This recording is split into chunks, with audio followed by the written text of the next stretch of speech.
most likely for the foreseeable future until situation improves. But I think at the moment this works well enough for us.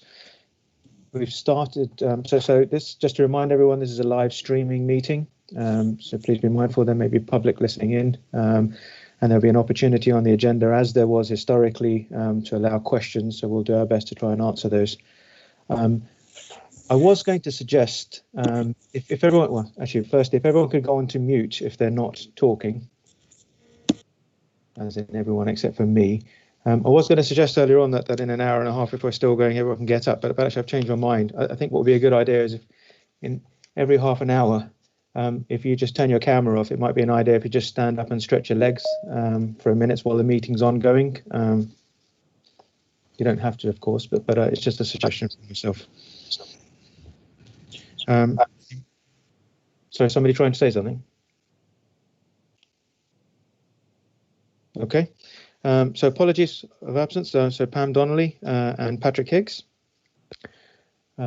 Any declarations of interest, new declarations related to anything on the agenda?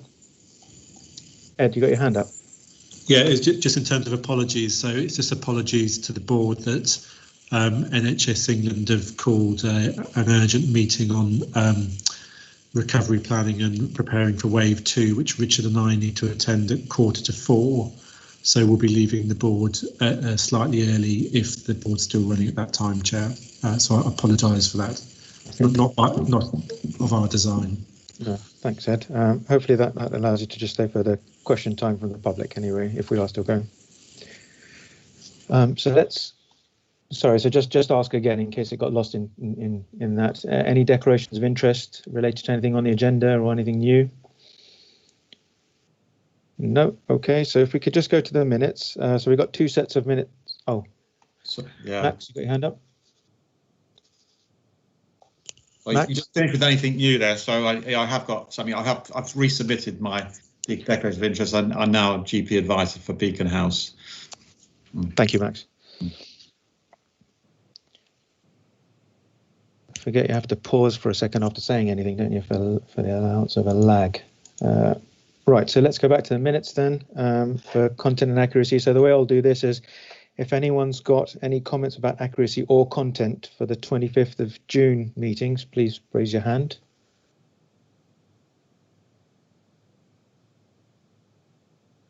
Okay, in which case I'll take that as an accurate reflection, so we'll accept those. Then the AGM and the meeting on the 4th of August. If you've got any questions or comments about accuracy or content, please raise your hand.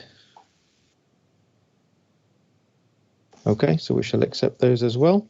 And that takes us on to matters arising and the action log. So the first open one, Richard, that's down to you, 1067. I'm sorry, I wasn't at the meeting, so I can't really add any context to this. So there was from memory, there was a small cost pressure identified with signing off the perinatal business case. But I remember saying that we would look to claw that back in future years through readjusting against the mental health investment standard against some of the other lines. As it happens, I've got a meeting on Thursday with the financial lead and transformation lead to look at the whole mental health investment standard this year and next year to understand in more detail what the allocation that's come in the last week from NHS England's looking like. So it's given an indicative allocation for the next 4 years by the particular must-do that we've got to implement. The early heads up that I've had this afternoon is that there is a small cost pressure of 250,000 next year, of which perinatal would be a smaller part. The finance leaders brought it down further, and we think we can claw that back through reducing some of the other allocations. So my sense is to the board is I don't think this will end up being a significant cost pressure for us in future years. We can balance it against the other mental health investment standard requirements. Okay, thank you, Richard. Does anyone who is at the meeting have any concerns, questions about that response? Silence is no. Richard, while you're still there, do you think you could pick up 1077? Remind me what it is. So it says the governing body noted the content of strategic risk report, requested the JLT review all risks in light of the extension of emergency funding arrangements. Do you know if that happened? I don't think it was allocated to me, but I can't. I would imagine we have done it. Amanda might come in leading the main risk register.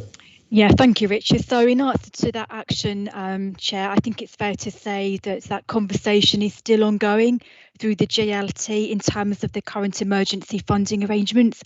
I don't know whether, Jane, you would want to add in terms of the money side. So there are some papers coming up later on the agenda about the way that the emergency finance situation continues. But in answer to this specific one, we are continually reviewing the strategic risks. There's been nothing new associated with it, with the emergency funding, but we do need to keep it under review. Okay, thanks everyone. Pass the baton, love it. And then the next section, health and wellbeing, is on the agenda. It's not a written report, it's still verbal, and Brexit is on the agenda as well, so as a verbal report. So I think we'll move on to Ed. Yeah, thank you, Chair. So I circulated earlier, Joe did, a learning report that the integrated care system has published, which is learning from March to September across the system, and there's been a lot of input from colleagues across North East Essex into that report, and there's also a video set alongside it with some familiar faces in the video, so we'll put that on the public website so the public can look at that too, but it's well worth having a review of that, because I think it marks a natural break in terms of where we're heading to now. So we're now, as people are aware, heading into a wave 2 of COVID, and modelling suggests that in around 4 weeks' time we might be in a quite different phase in terms of the levels of COVID demand in our communities. So the good thing is we've learnt a huge amount through our alliance during the past 6 months, and I think we're well organised and ready for wave 2 again, but it's going to be a long, tough winter.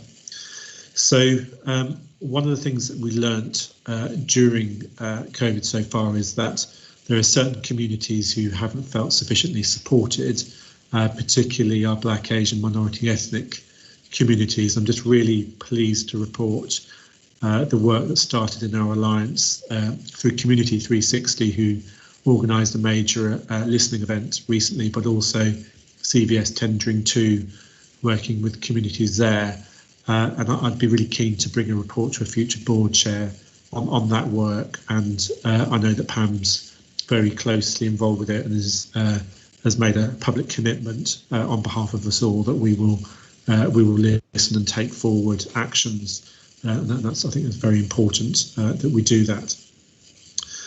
Secondly, I want to talk about recovery plans. So this is around recovering our services, and we've submitted a plan to NHS England Improvement, which is been coordinated by Richard, and is a very strong plan, certainly in the context of the East of England. And we're aiming in particular to be delivering 90% of the elective work that we did prior to COVID by the end of October, and ESNEFT are making excellent progress in that regard. We're planning on winter, obviously, but winter with the dynamic of wave 2 and potentially the EU exit at the end of December, and we're looking at particularly the bed stock at the moment, and there's discussions with ACE and ESNEFT about ensuring we've got sufficient bed capacity. Lisa's working very hard on flu vaccination and organising that, as well as COVID vaccination, which is a key part of the plan. And we've had our financial allocation for the second half of the year through as a system, which is a change to how we were in previous years. So we're very much given an allocation as a system. We have to work out how it's divided amongst our providers, and Jane is working through that allocation as we speak, Jane and team. A big aspect of this is workforce, and I just want to highlight an excellent innovation that we've introduced during August, which was a health and care academy in Colchester, which is around attracting young people, particularly 16 to 18-year-olds, into health and care roles. And we had a huge response in Colchester, and a really positive one. And we're now looking to roll out that model into tendering in the coming months. So I'm very, very pleased about that. And then finally, I wanted to reference that there's a lot of work ongoing in our alliance, particularly supporting Clacton as an area of significant deprivation, but also an area with huge assets and really innovative people. And Professor Chris Whitty, who I'm sure has become a household name, visited Clacton, and Pam and others hosted him on his visit to meet people in the town and to understand more about some of the challenges in coastal communities. That's his priority for the coming year, is looking at coastal communities up and down the UK and understanding the challenges. So it's very good that the professor visited, but he was very complimentary about the quality of work we're doing and the partnerships that we've got. And we're very keen to use his contact to bring in more resource from the government, if we can do, for our communities. So those are just some updates from me, Chair. I'm happy to take any questions. Thank you, Ed. And welcome, Prashant, to the meeting. Yeah, sorry, I was having IT issues and probably was on the wrong invite. Okay. Thank you. Well, welcome. Thank you. So any questions to Ed, please?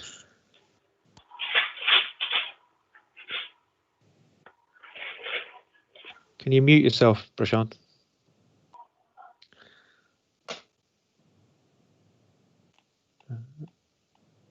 Okay, I don't see any hands raised. In which case, thank you, Ed, and I welcome the in future report coming back, or an update, I should say, rather, about BAME, because I'm hoping it's an ongoing thing rather than a one-off piece, and changes the way we function and commission. Yeah, exactly. Thanks. So I didn't see Myrna at the start. I don't know if she's joined or if there's somebody's substituted for Myrna.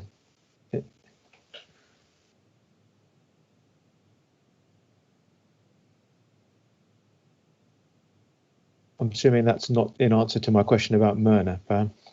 No, okay.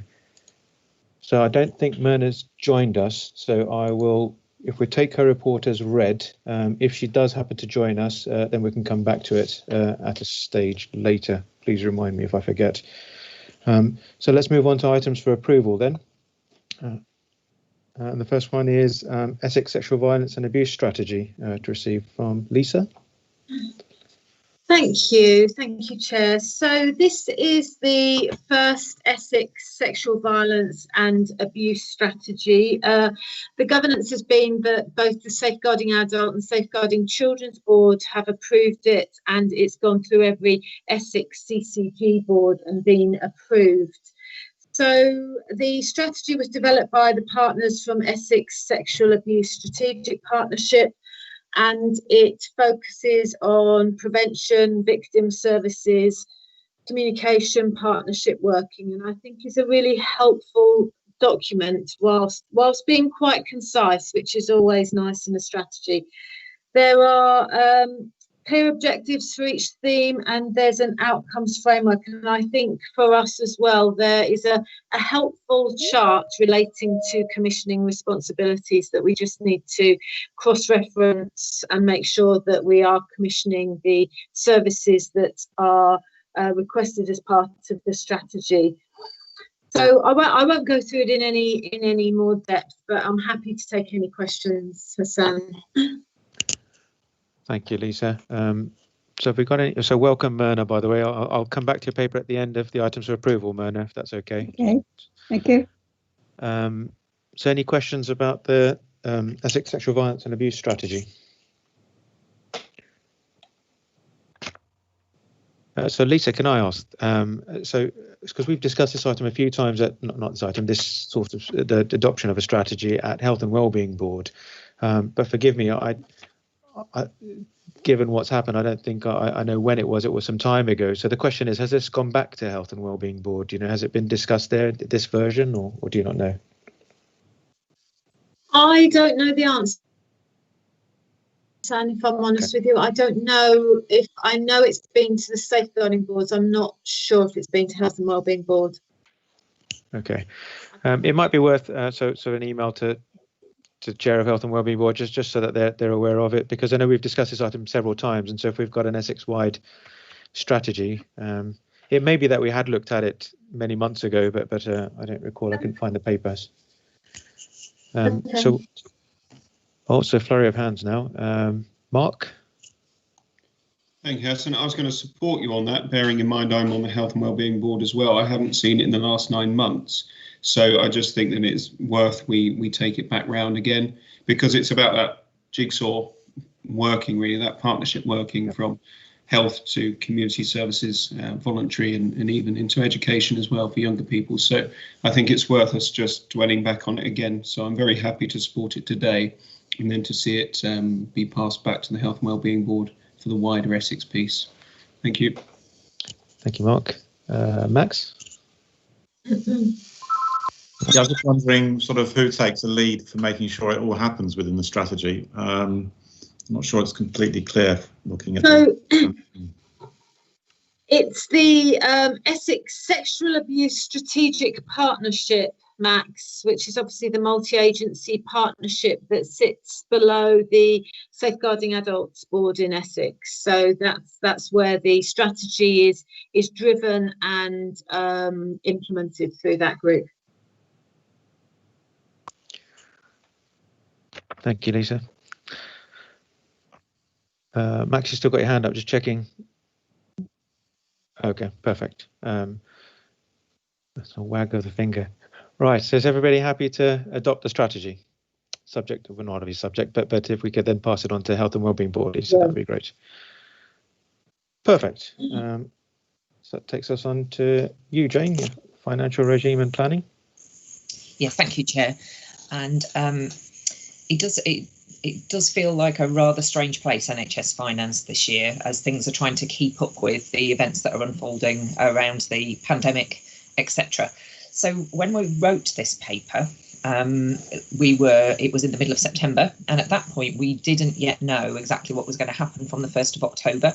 And so given that hadn't been announced, there was obviously quite a strong chance that the emergency arrangements that had been put into place up till the end of September would be rolled forward. So that's the basis on which I wrote it. However, colleagues that were at the Finance and Performance Committee on Friday will know that, as Ed explained earlier, our allocations have now come out from the 1st of October. They've only come out in the last few days, and so we are busy working through those as a system.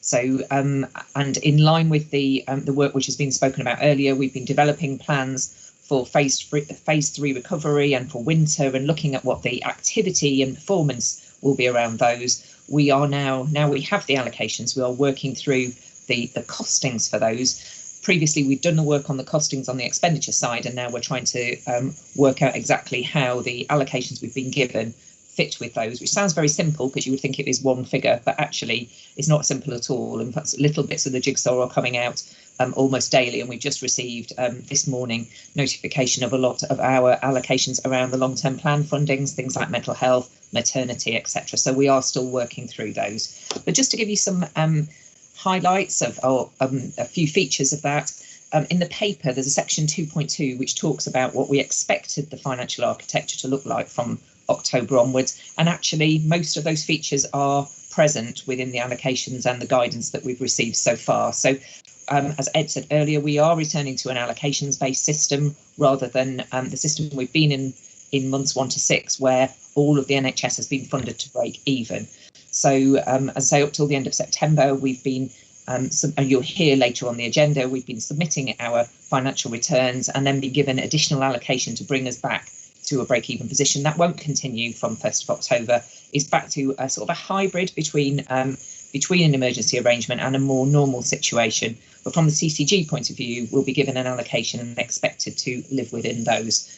However, those allocations have been enhanced to recognise the fact that there are costs associated with COVID. And again, we are working through those allocations and looking at how they will be distributed across the system, because what we've been given is a pot of money that is for the whole of the Suffolk and North East Essex system, to cover both the 3 CCGs, including North East Essex within that, and the provider trusts that fall within that. So You've muted yourself, Jane. I don't think I did. I don't think I touched anything. That was quite clever. West Suffolk, so sorry, I was just talking about who was in our system for the purposes of this. So it's the 3 CCGs, 2 acute trusts in West Suffolk and Esneft, and also we are the regional host for the ambulance trust. So we also looking at the COVID allocations for those particular providers. We will see, however, for the remainder of the year, a continuation of the block contracts that have been nationally calculated and put into place for all of our main providers. That gives them some certainty, but it effectively fixes a large element of the CCG's money, how we will need to deploy that, because those block payments are mandated and still continue to be made a month in advance in order to keep the cash flowing around the system and enable our provider organisations to be able to deal with things quickly and not delay any responses at all around either business as usual or COVID or winter activity due to lack of cash. So the other things that are in there that are worth just pointing out is that the new regime is the financial elements of the new regime are trying to incentivise a return to business as usual activity. And in those bullet points, I did put at the bottom that there will be a marginal cost increases and decreases relating to elective and outpatient activity. So effectively, what we are trying to do for the second half of the year is return to activity levels which are in line with normal. It starts at 90% and it increases back to 100% in different areas in line with the phase 3 plans.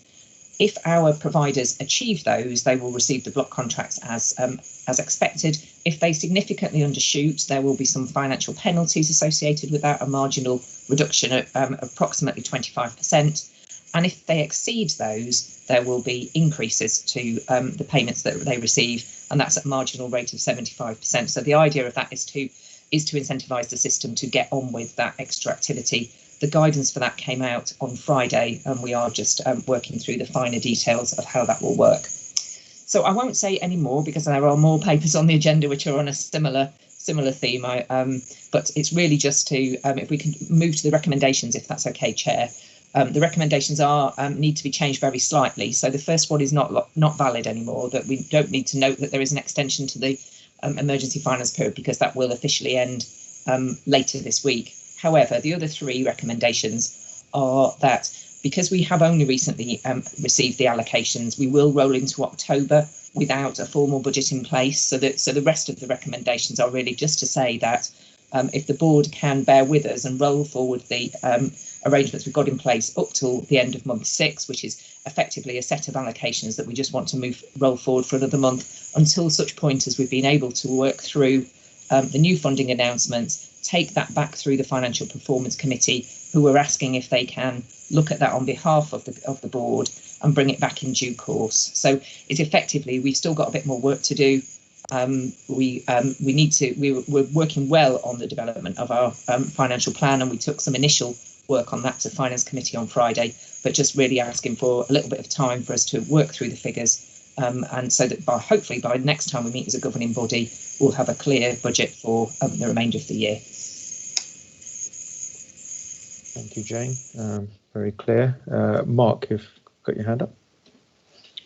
Thank you, Jane. It might not be as appropriate to you and possibly covered in other reports, but I just wondered if our allocations would change, bearing in mind the economy and the end of the furlough scheme, and we are going to see more unemployment. We already are seeing that, and therefore we're going to see greater effects on mental health and family breakdown and issues in that sense. So I wondered if we had acknowledged that, or we from government level have acknowledged that and seen any increase in the grants we will get for the expansion in possible demand on mental health services.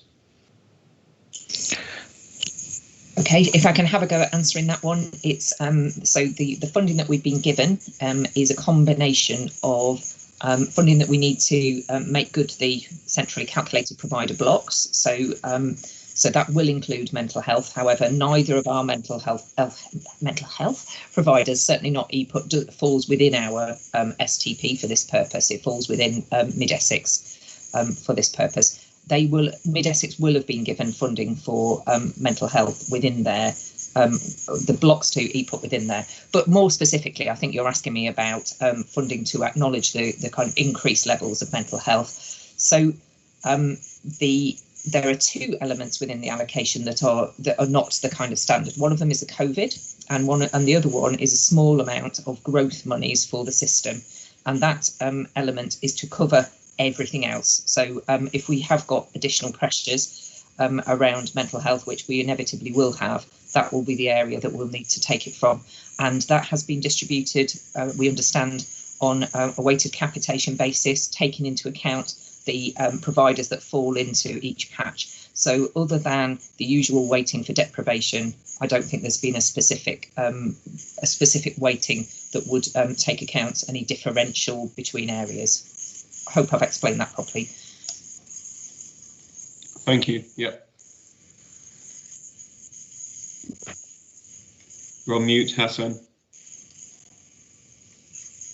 I was going to say thank you, Jane, and we could ask a question back to you, Mark, couldn't we, from the other side? I think it's fair to say there needs to be a recognition that is going to be an issue for everyone. I think, and you're in denial if you think it's not. So nobody else has raised their hand. I don't know whether you wanted to comment, Martin, if you had anything to say. Yes, really just to say that not much more to add than Jane has already added, that it's still very early days, case to watch this space, but clearly we are slowly moving back to some form of a new normal with regards to financial management. I think, as Mark has hinted at there are going to be huge pressures, but then there always are right across the board. I think continuing healthcare is an area where I think is starting to cause perhaps a little few concerns, and certainly prescribing is starting to show overspends for understandable reasons, some associated with COVID, but others not. At the moment, we've got over half of our practices which are growing with their prescribing over and above the UK median. And so I think this is something that the medicines management team need to look at. And also I've been asked to represent the pharmacists with regards polypharmacy, because it would appear to be an issue that quite a significant amount of medicines which are prescribed are actually wasted. And by the use of clinical pharmacists working closely in the community, we can perhaps get on top of that. One clinical pharmacist can reduce their costs significantly more than it costs to employ them. And so it's something perhaps we need to look at going forward. But certainly I'll be able to give you a better idea of how things are perhaps at our next board. But what I would say is that I've asked Jane to let us know at committee if we see a problem with anything running away with the finances, to make sure that we do break even financially at the end of the year. Because as long as we keep managing our money effectively, we'll continue to get allocated, allow us to manage well. But that's about it from me. Thanks, Martin, and thank you, Jane. So unless anyone else has got any comments, I'll say we're okay with the recommendations. We'll scrub the top one, or the first one rather, if that's okay, Jane. Perfect. So then the next paper is changes to the Constitution. I think my name's down for this, so I'll just set it up if that's okay. I think it's pretty self-explanatory, and not. But just to give a little bit of context, our Constitution last had been updated in 2016. So there have been quite a few changes since then, not least in individual practices, but also with the advent of PCNs and the new contract and the role of the ICS and the joint leadership team, and obviously the appointment of Ed. So we've had a couple of stabs at this. The first one was a couple of years ago with our previous AO, and we did it with the use of legal advice, and we used the LMC, and there was quite a lot of challenge, as board noted way back then, around some of the concerns. So we took it back to the drawing board, and actually over the last year or so we've been working on it, and I have to say a debt of gratitude to John Price, one of our lay members, who's done the vast majority, if not all, of the rewriting of this document. And so we finally got to a position where I think we've reached some common ground and got to a point where it's at least up to date and fit for purpose. It still needs a little bit of work doing to it, in that NHS England have stated that there's a new model constitution which is just released or just proposed, and the expectation is that by next year we'll update to the new constitution. But at the minute we are quite far away with our old constitution from this current version. So this has been passed out to practices. We had one line of comments from one practice. From one practice on behalf of all the other practices, which myself and some colleagues answered. And since then, we've had another email out to 2 practices seeking their comments as to whether or not there's any concerns still pending. And as I understand it correctly, Pam, there haven't been any more since then. I'll take silence as acknowledgement of that. And so really this is presented to the board for debate and really for us to propose to NHS England as our constitution going forwards. Sorry, just to confirm, there was no further comments about the content of the constitution. So thanks, Pam. So we've got the acknowledgement from practices that they've approved it to send up to NHS England. So really to the board for comments or questions.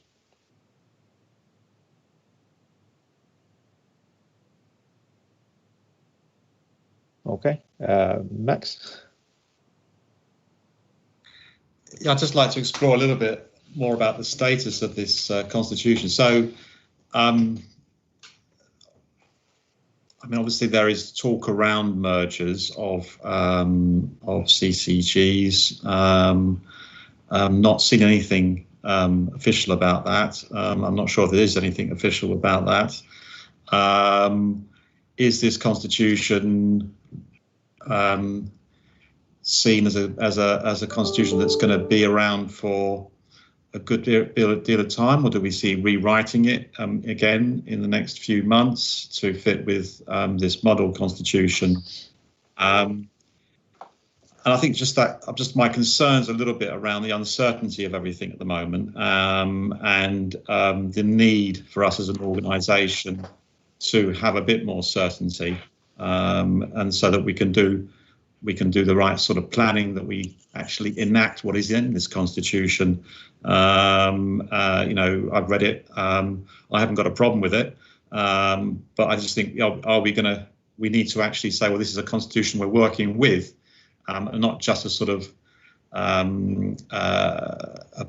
document that's sort of treading water before the next constitution. So that's my question or sort of comment, I think. Okay, thanks, Max. So I'll answer. Amanda may want to jump in. No, it's not us treading water. The first point is that this constitution is a document and it will be, once adopted, our constitution. So we will work from it unless or until something else happens. And so, as I said, there is a proposed model constitution from NHS England, but that's at the minute irrelevant to this current constitution, because our current constitution is way out of date. And so that's the first point, is that this is our constitution and proposing it as our constitution to NHS England for us to adopt and for our board to act through. The question about mergers, so there is no expectation at the moment that we will be pushing that forwards. I think really the point of the constitution is that whether or not that happens, or whether or not that is something that comes into discussion later on, it doesn't really change the material content of this constitution. So whether we're a single CCG or whether we're a bigger CCG, that shouldn't affect the way we adopt this constitution right now. I think that sort of answers your question, but Pam and Amanda might want to help me out. Pam? Yeah, so I think, Max, it's really important to note that the LMC are very clear on the content of our constitution and hold us to account on that. As you know, do we make reference to utilising the constitution when we're making decisions? So the power of the member voice is very, very important in the work that we do, and there is, in my view, as the responsible officer for primary care, this document is intrinsic to keeping that voice coming through at a practice level. So I'm very passionate that this document reflects the practice voice and no other configuration, because that is the way that CCGs are constituted. So this is very important in that right. We have to make reference to PCNs in that, but the voice of a practice to be able to express its own view as to what the CCG is doing, or dissatisfaction or solution, is what the Constitution is most important for. Thanks, Pam. Max, you got your hand back up. Do you want to come back on that? You're on mute, Max. Again, it's just we need to sort of then pick up with the things that are in this constitution. So, for instance, we haven't reappointed a secondary care representative, and that is in this constitution. And there are things that you kind of feel up until that point, which is great to have this revised constitution, that maybe we were just sort of letting slip because we were waiting for something to happen, and I think it's really important. It's good to know that this is actually a working document, and so it gives us some certainty going forward. We've actually got to do the things. We've got to work in the way that this constitution describes us working, and we as a board can hold the CCG accountable to it, and the practices can hold the CCG accountable to it. That's how it should work, and I'm pleased to hear that. I'm pleased to hear that's what this document is about.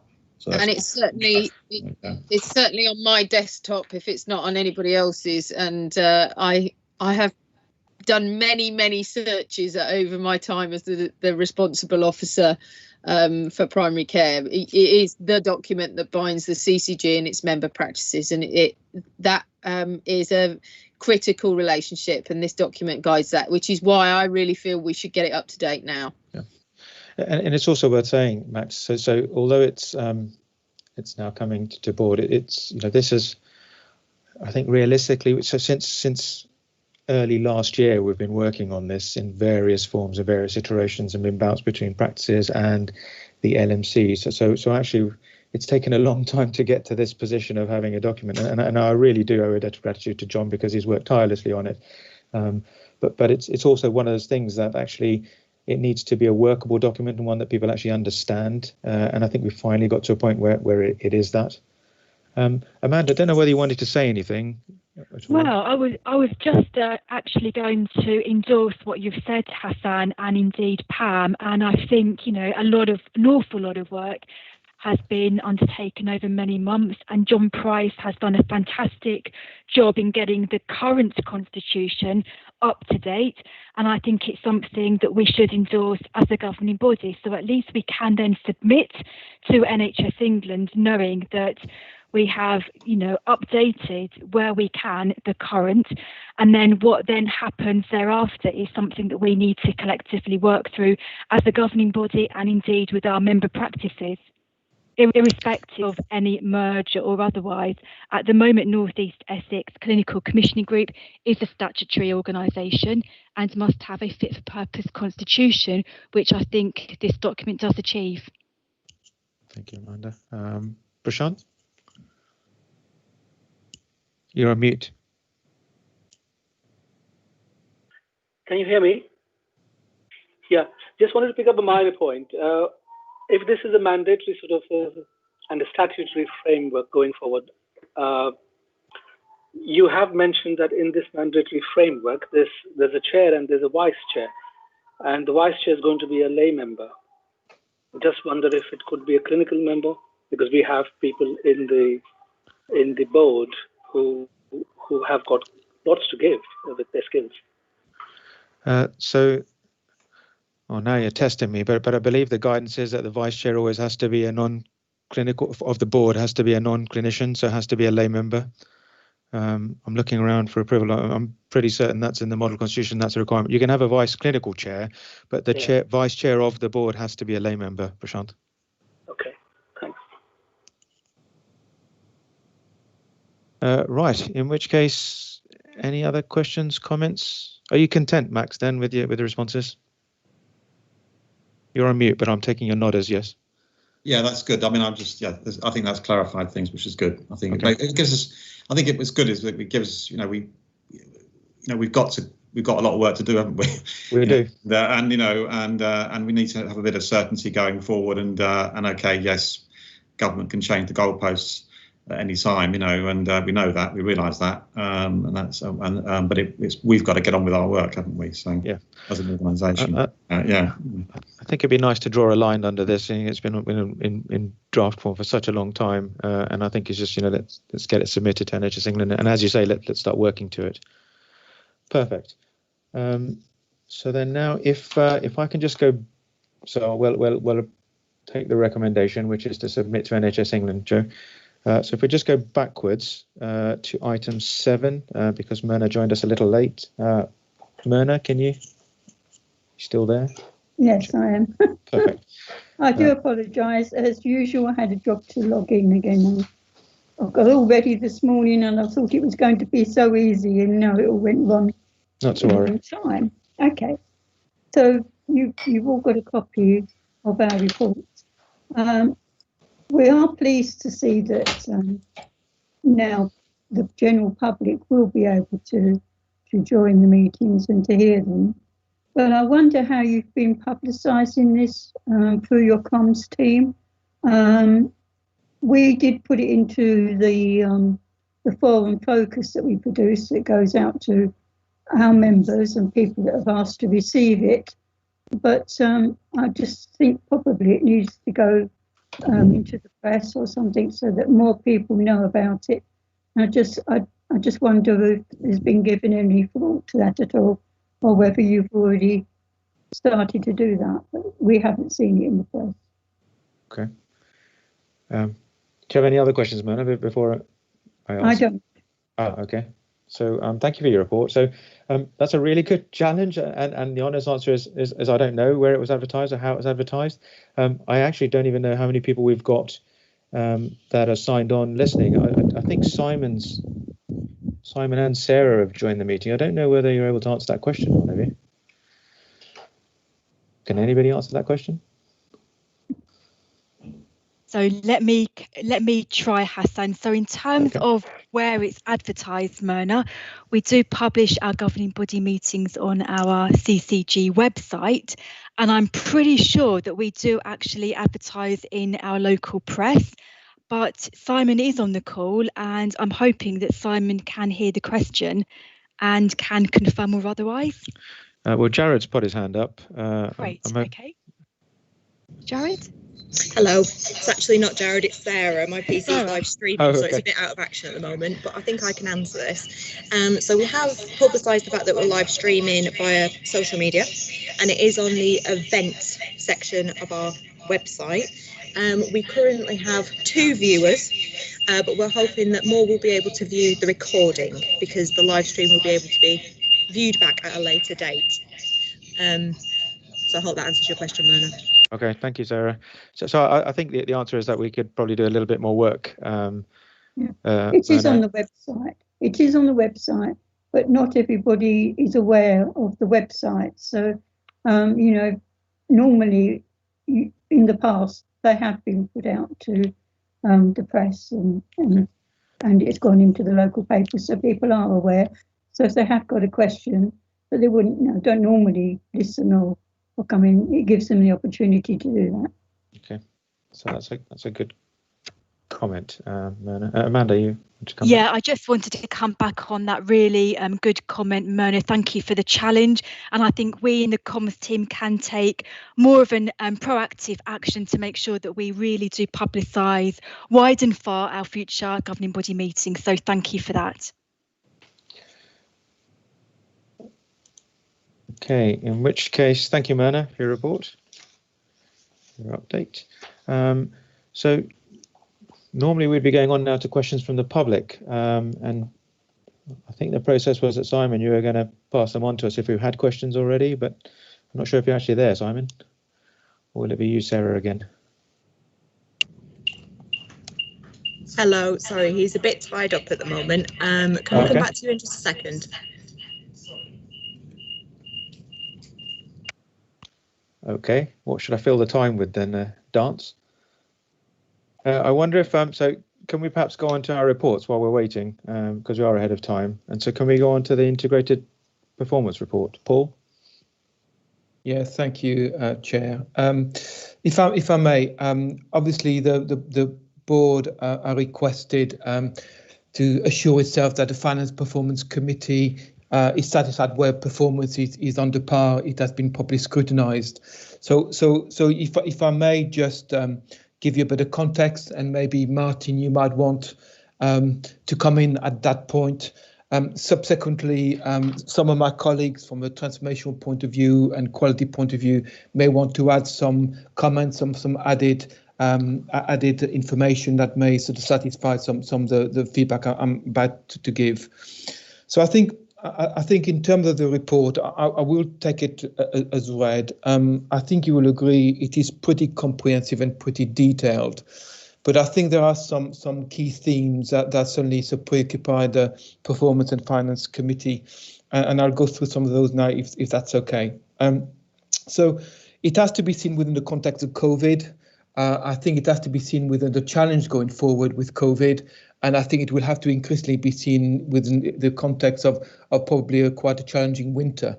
So essentially the challenging around performance will remain as we move forward. Quite rightly, we have maintained sort of focus on cancer performance, and whereas cancer has actually sort of maintained and been provided throughout, we have seen some worrying lengthening a long wait patient 104 days, and quite rightly there has been some focus on trying to get that down. Having said that, the cancer performance itself is not necessarily in a bad place, although we need to do a lot more than we're currently doing. There are some risks, I think, around cancer performance, and one of those is diagnostics, and in particular scopes, and I'm thinking particularly colonoscopy and endoscopy, and the system is working quite hard to try and fill that gap, and it's no surprise that some of the long waiters are colorectal type patients because they're quite dependent on that stuff. So again, quite a lot of focus on that. From a transformational point of view, Richard, I'm sure, would be happy to come in at some point to say that we are trying to have a clear focus on rapid diagnostics approach to try and make sure we safeguard our patient around cancer. But I think the key issue that sort of preoccupied our discussion was probably the RTT position. And you can see from the report that we are seeing some lengthening in waiting list. We are seeing some increase in 18 weeks waits. Which actually has been a direct result of COVID. Referrals are coming back to normal, so invariably until we get back to some sort of acceptable capacity, it is very likely that I think that those lists are going to carry on creeping up. But I think it's important that we see it through a number of lenses and context. One of them is clearly the phase 3 letter from Simon Stephen, and an expectation that as a system, we should at least recover 90% of our elective activity by October. And again, we have submitted plans for that. And in terms of where we are now, I think mid-September, we were around the 84% mark for elective activity, which is a good way towards hitting that particular trajectory. In terms of diagnostics, there was clearly an ask to get to 100% of diagnostics. And again, I think we're doing relatively well with that. So if you look at SNEP, for example, from memory, CT scan about 109% of where we were in comparison to the previous year. MRI scan about 75 to 80%. But then if you add the private sector element of that, probably hitting the 100%. Where we have an issue is clearly endoscopy at about 60%. So again, a lot of work in progress on that. The second element of that is we are working also separately through the national contract with our sort of private sector to try and increase that capacity and try and affect, if you want, the waiting list. And thirdly, there is a national procurement exercise called Waiting List Reduction Framework, which is due to complete, I think, by December, which is essentially asking the wider market to say, so what can you help to do to provide support to reduce our waiting list? And as I said, this is likely to complete in December. We are starting to think about, so how can we engage with that process to make sure we can plan ahead? The third bit of that jigsaw really for me is about patient safety. And whilst we are getting absolute assurance from SNF that they are continually reviewing their waiting list, it is a conversation we've started to have through the Suffolk and North East Essex Recovery and Restoration Board, and start to look at risk stratification of our patient and health inequalities to try and make sure that we do everything that we can to maintain safety. So that's really the RTT component. If you then look at mental health, I think we're holding up pretty well in terms of our performance. We know that there are some increased pressure on, increased psychosis patients, and we've agreed to provide some additional funding for that. And they are clearly working on their winter preparedness around some of those issues. In terms of emergency services, good news story, I guess, is that A&E performance is holding up really well. And despite the fact that attendances are coming up to the pre-COVID level, as a slight health warning, whilst the ambulance services activity is reasonable, we are starting to see a little bit of Cat 2, that in a Category 2 performance sort of slipping a little bit, and we are continuing to engage with the ambulance service to make sure that focus remains, and equally with the patient transport services. And finally, the only other thing I can add is part in terms of urgent care. We've sort of been mandated nationally to invest further into our 111 Care UK service, and we are currently working hard to try and increase disposition away from A&E by about 20%. So roughly that's really the headlines, I think, of probably the performance discussion we had at Performance Committee. And Martin, would you like to add anything to what I've just said? I don't think there's a lot more I can from the operational side and the risk management side. I think there's a huge risk here around about operational risk, specifically to those people who have not been able to be treated over the last 6 months. I wasn't able to really get an idea of how many people had not been treated for their cancer or for their coronary heart disease or other serious illnesses which may have accumulated as a result of the COVID issues. I think going forward, I think Mark has already alluded to the fact that, we're probably going to see increased levels of psychosis and other mental illness. And I'd like to get a better handle personally, not now, but perhaps at future financial performances, how we're going to remain operationally agile enough, not just from an operational point of view in identifying those areas where we need to place more resources, but how we finance those. I'd hate to see us run out of money in one area because we spent a lot of money perhaps which was less important. So for me, going forward, it's all about how we manage that risk both strategically and operationally to make sure that we're placing our resources where they're best needed, and we don't end up getting ourselves in a financial mess as a result of that. Thank you, Martin. Hassan, if I may just come back on just that Please. Key point, because I think it is a really important point. So again, when I sort of mentioned the waiting reduction framework, I think we're not waiting, if you want, for that to conclude. We are asking our provider to say, so where are your risks? What are the support you're likely to require? Because you're absolutely right, Martin, we need to get ahead of the curve into our discussions to absolutely understand what we actually need to do. In terms of the wider question around unmet need, I suppose, which was the point you were making, the only comfort I can get at this moment in time that our referrals are returning to pre-COVID levels. And we need to be encouraging, sort of patients and folks out there to understand that the NHS is open for business, and we shouldn't get back into where we may have landed ourselves in terms of grinding to halt, because we know what the consequences are further down the line. Thank you. Thank you both. Max, your hand up. Can I just ask about?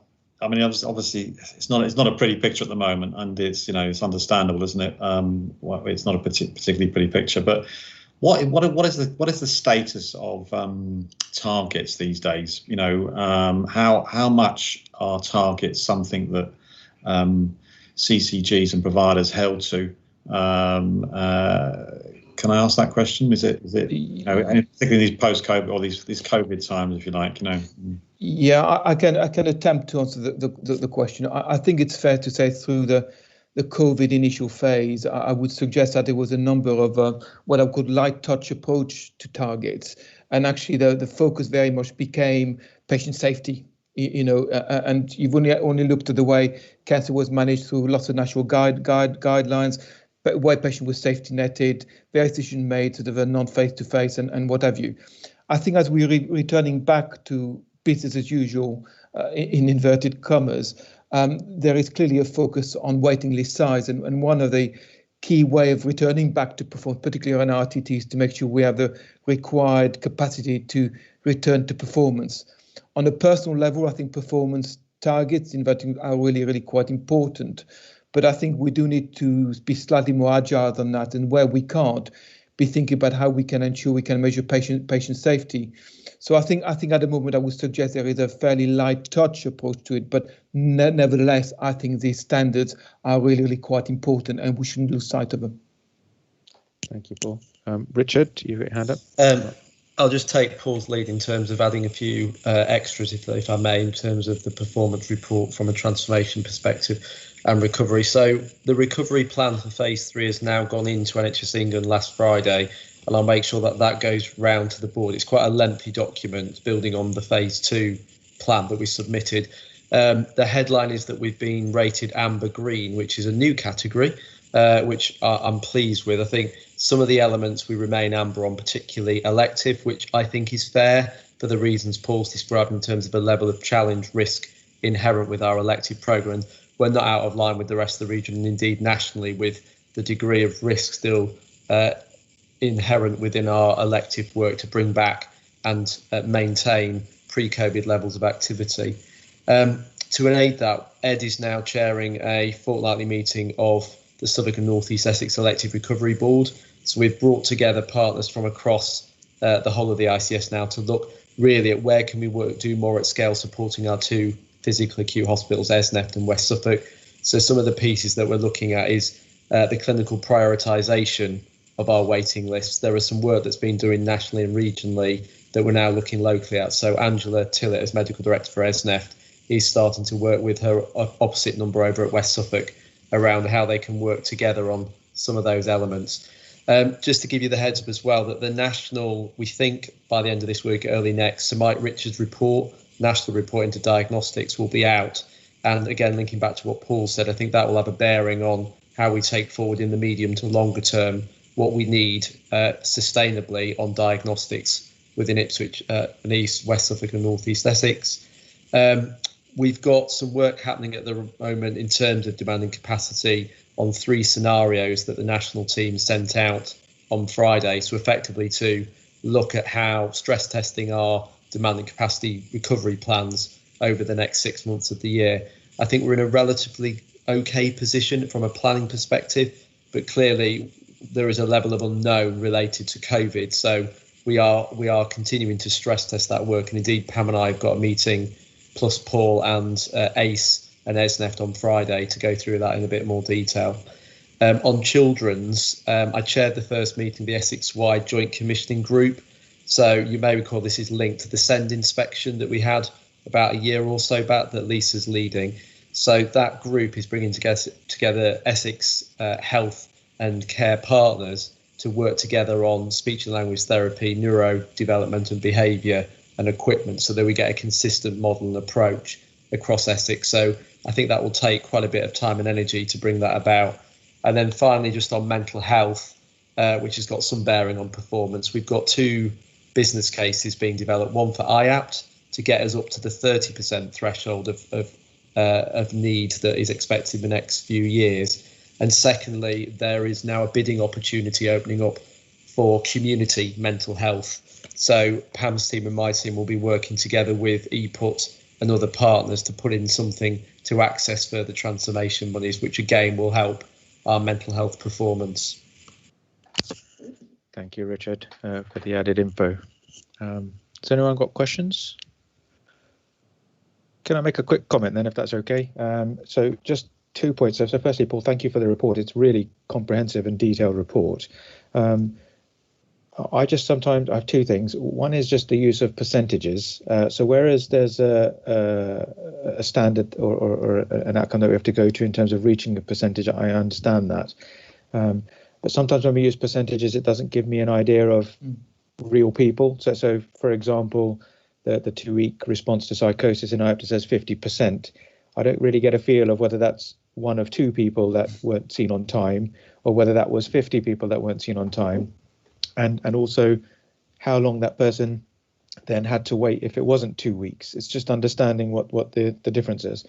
And so that's just for future. And the other one is I was just a little bit concerned by the RTT 52 weeks, because it's, so one figure says 431 for the last month, and then this month 821. Okay. So I was just a bit, is that 820 including the previous 430? And if that is it just growing double? So two comments on those figures. My understanding is it is a total figure, so it's not an added. So it's essentially gone from 400 to 800. And the other thing, that figure is actually the SNF figure. When you look at the CCG figure, I think from memory it's about 337 or thereabouts. So I'm not saying that's any less important, but if you look at population size, you'll notice that our report further down is a CCG report, talked about 330 odd patients. So that's something I was planning to take away and clarify anyway for myself, having seen it, having read the report. But yes, I think your central point is our weightings are growing, and that is a concern. But certainly I can tidy that up. Okay, thanks, Paul. I mean, it's just that, you know, if you want to know that we're achieving rather than just a number going higher and higher. Yeah. So it's the difference, really, isn't it? Yeah. So the other thing for me is there is a certain level of logic, isn't it? That if you've got a number of patients waiting and your capacity is insufficient to reduce, then your list is going to go up. Now we are making every effort to increase our capacity to deal with that. Whilst this is happening, there is clearly a debate and discussion to say, so are we treating the right patient in the right order to ensure patient safety, which is the bit I was alluding to, that actually that's somewhere we need to get into to get some assurance in terms of how we manage those waiting lists. Okay, thanks, Paul. Martin, you got your hand up? Yes, just one final point. I've been tasked by the Finance Performance Committee in my role as chairman, just to recognise or ask the board to recognise the contributions of Care UK and the 111 service, who've had to significantly expand their services and have showed tremendous support to the community, and that this has been recognised certainly by us. Like so many aspects of raising to the challenges of COVID, you know, there's had to be significant services that have been built up from virtually nothing in a very short amount of time, and we'd like to recognise that. Okay, thank you much. I mean, actually, not to belittle their effort, but you know, I'd go one step further and just applaud everyone's effort actually at stepping up to the plate at this time. But acknowledged. Right. In which case, if there's no other comments, we'll accept the report. And then I haven't heard back from the comms team, so we'll keep going for a bit. So can we go to the quality report, Lisa? Yeah, certainly. So obviously you have the report, and it details the number of clinical service reports and policies that the quality committee received. I'm just going to focus on the key points and the key risks that were discussed at Quality Committee. So the ongoing concern that we have around the staffing levels, nursing staffing levels at Clacton Community Hospital, which are currently around, for the band 5 registered nurses, around 73%, I believe. So the committee received assurance that agency nurses are supporting the ACE to fill those gaps, but a recent quality visit that my team undertook, which I think you can see in 1.1.1, is shows a link between actually agency staff who don't have access to some of the IT systems and potential quality links. So we, as DOMs across the integrated care system, we are trying to support ESNEFT to work with ACE under a mutual aid agreement to support the staffing, and we'll continue those conversations. We also discussed the fact that the ambulance service has had a recent well-led inspection by the CQC. The report is due to be published imminently, and we will take that report back through to the Quality Committee once we have it. And obviously, as lead commissioners in Suffolk, we're looking to support any improvements, and we'll look within the North East Essex locality as well.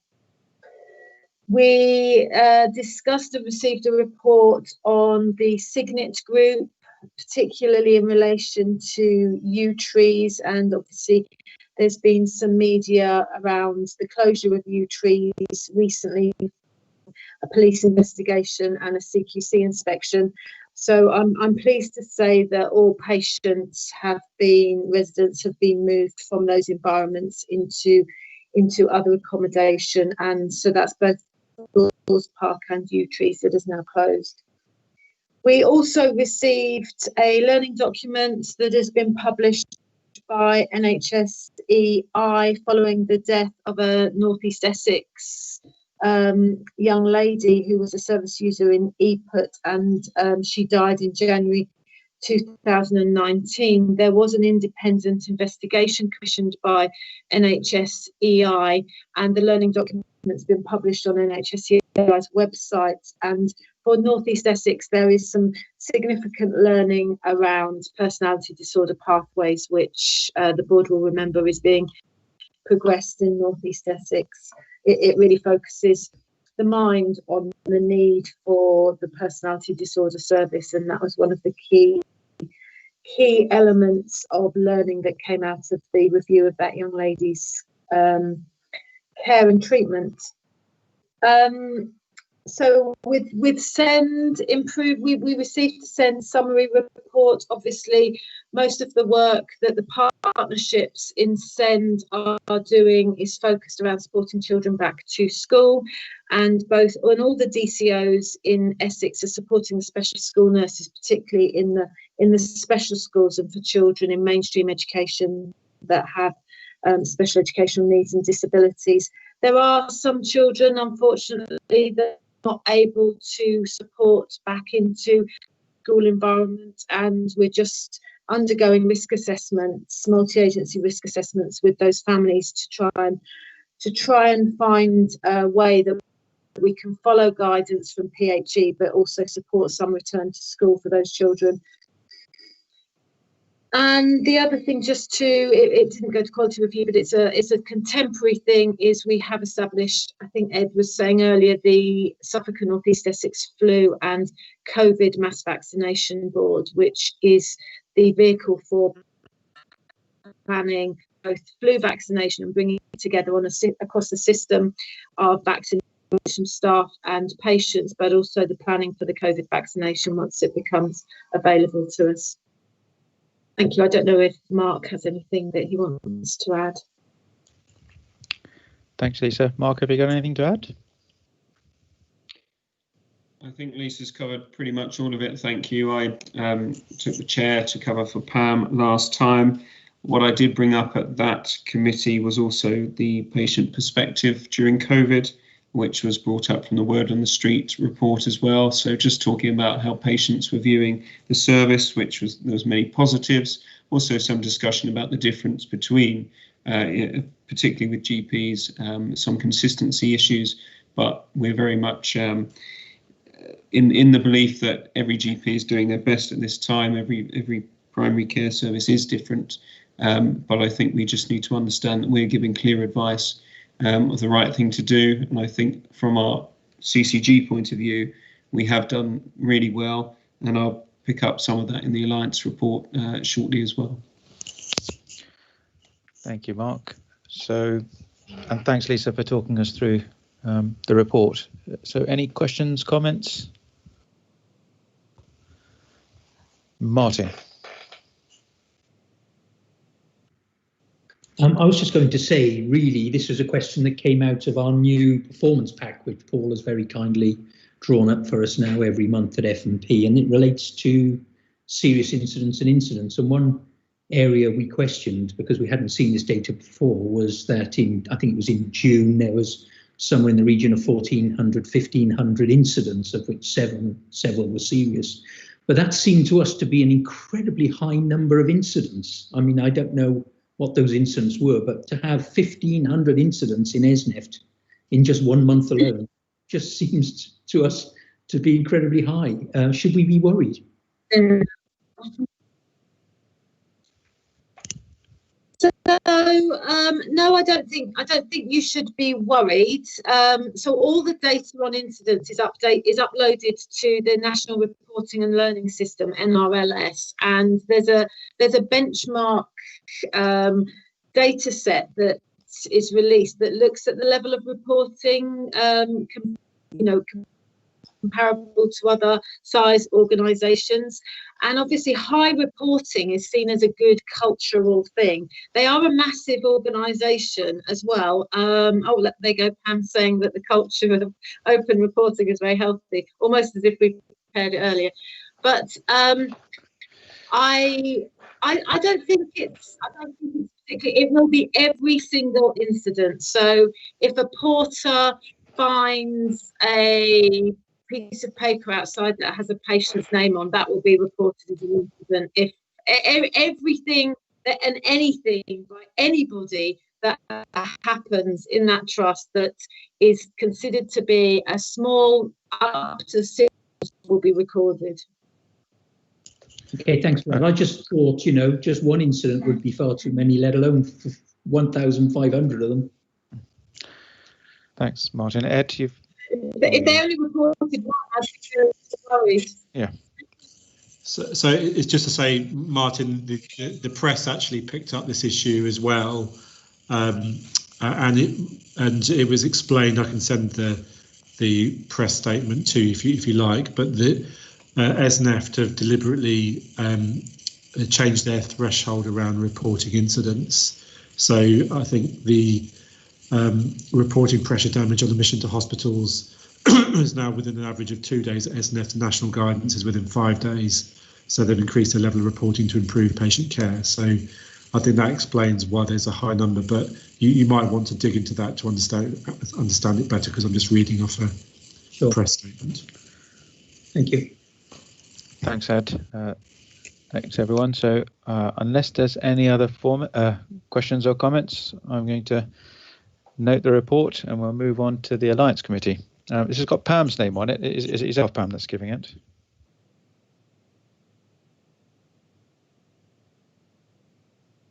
I'm not on mute, am I? No. I had planned to do the report, yes, Hassan, okay. but obviously, as my chairman, I would turn to Mark for his comments anyway at the end of the paper. So what I'd like to just say is that obviously the Alliance Committee is a new committee. It's a new way of working. It reflects new governance that we've embraced to give more collective leadership and collective decision making within our system. And I hope what this report is demonstrating is that the committee is becoming much more organised. It's now tackling subjects that with greater depth. And it is becoming a committee that can make decisions in a new and sort of transformational way. So the sorts of conversations that we're having here there's a lot of detail in the papers, but of course this is a very high level summary.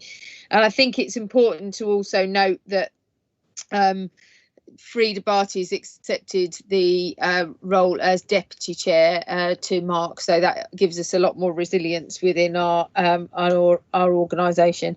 So wide range of conversations that we've had details about that affect a lot of our providers in that space. So I'm very happy to take questions. I think some of the notable things that we've been doing through that committee, very much trying to take the place agenda forward around asset mapping, etc., are really the sort of things that the Alliance is really starting to tackle and be held to account on, as well as our clinical pathways that you can see from ADHD, as well as community beds, etc. Now, when we're discussing finance within that space, I think it's really helpful that we have a rounded conversation with all our providers at once, and I'm sure finance colleagues would be supportive of that approach. But we're also able to get operational leads as well as strategic leads to understand the financial positions that we're working in, and we're finding that really helpful in the dialogue and framing a lot of the challenges that we're having to work within now. But I'm happy to turn to Mark for an update on from a chair's perspective.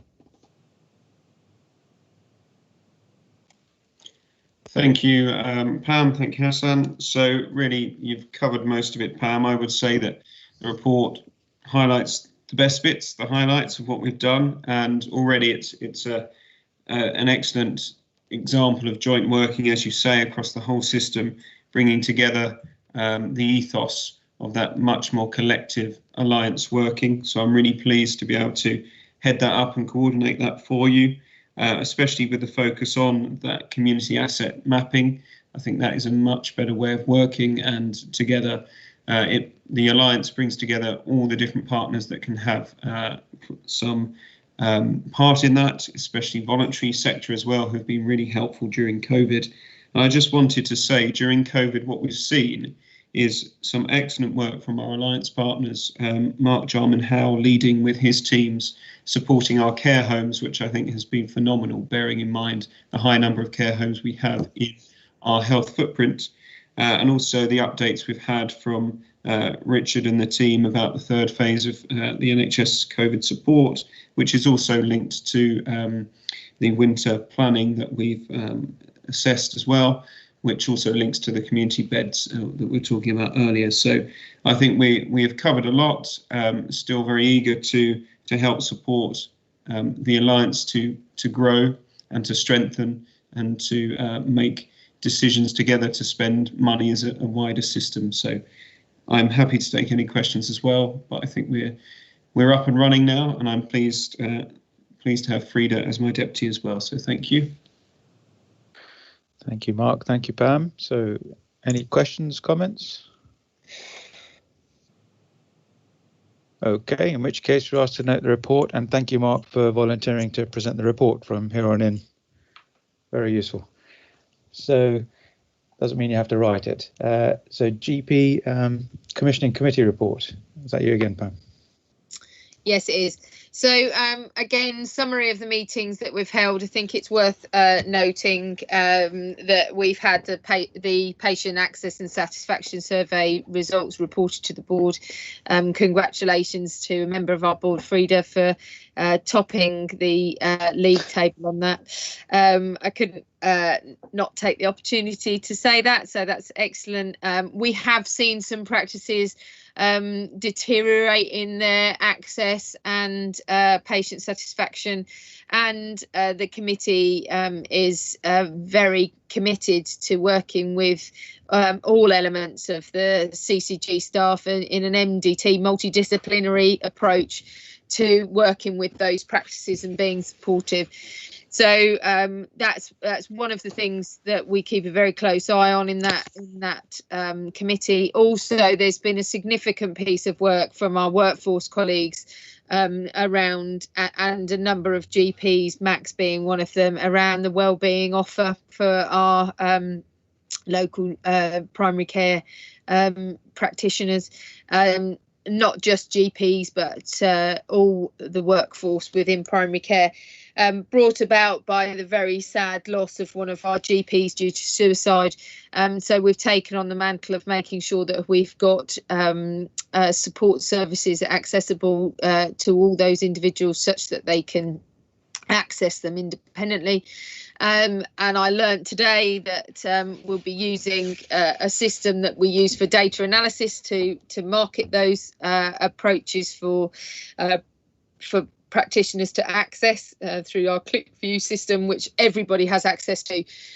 So I think that's a really novel way of breaking down the barriers and enabling people to access things without any fear of being judged, etc. And I think this is a piece of work that the LMC have been really have commended us on, and I'm grateful to Max and colleagues for their leadership in that area, as well as Vicky Robertson, who spent a lot of her time supporting that group as well. So these are a number of the things that we do within that committee. Obviously, we have statutory delegated functions that we have to do around performance, as well as recommissioning of services that's running through there. Currently running a open procurement for practices within Clacton that were previously led by ACE. So there's a good amount of work being run through that GPPC. And in October, we plan to have a committee in common with our colleagues across the ICS. So the three groups will be getting together, which was always proposed within our terms of reference anyway. So again, progress within that committee group. Thank you, Pam, and congratulations, Frida. Max?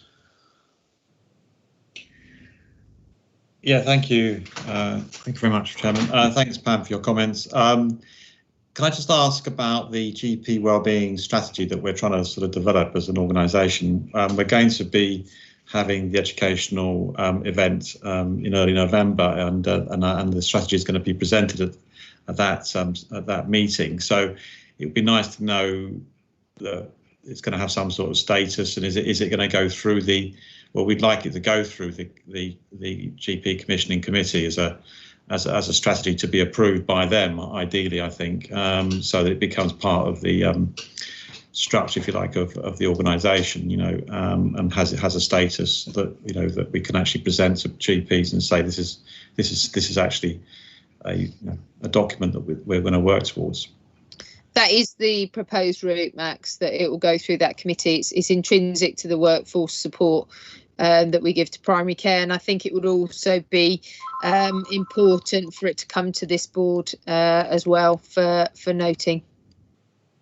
Okay, so it'd be nice that hopefully we can say that this has. Would you think we'd be able to say that at the meeting, at the educational meeting, that this has had approval, this strategy, or because it'd be nice to have that by the beginning of November if possible. Yeah, I mean, let's absolutely make that happen. Frida? I just want to say thank you to Pam for acknowledging the patient survey results, and Hassan, thank you. Well, no, thank you, Frida, and thank you to your practice team, actually, more to the point. So unless there's any other questions, comments, we're asked to note the report, and let's move on. Oh, Ed? Yeah, I did send Frida a note of congratulations, but I'm interested in what's making a difference in your surgery, because there are some that are obviously at a different end of the spectrum. So is there anything that we can bottle to share with other practices?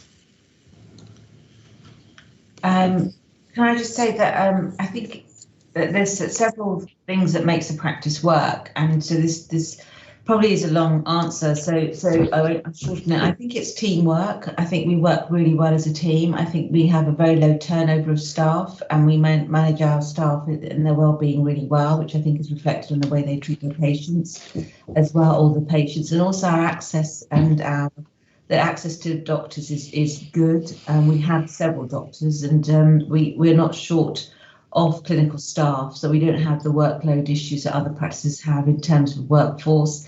So patients can access a doctor on a triage basis at the moment, particularly with COVID. So I think the access to clinical staff and the staff wellbeing are two issues that reflect on the treatment of patients, because people are under so much pressure. So I think patients are treated well and with respect, and I'm not saying no one else does that. I'm just saying that when people are under pressure, they forget the patient. So I think in terms of that, it shows on our treatment of patients.